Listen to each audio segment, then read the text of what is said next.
Ndagusuhuje kandi nguhaye ikaze hano kuri Niyonkuru Media. Nkanatekereza ko umeze neza, wowe utameze neza ibihe birahinduka. Uyu munsi ushobora kubona byanze, ariko ejo cyangwa ejo bundi hamwe n'Imana hamwe no gusenga ibintu bikagenda neza.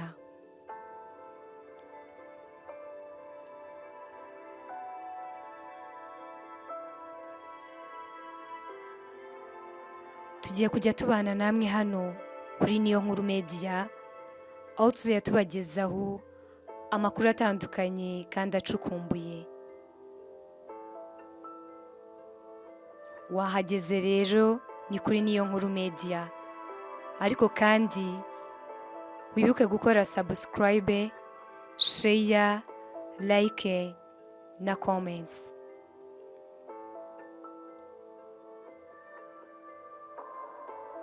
Kandi nimba hari ikibazo, igitekerezo cyangwa inyunganizi, ubinyuze hano muri comment section. Icyo nkwifuriza, Imana ikomeze yagure kandi iyobone intambwe zawe.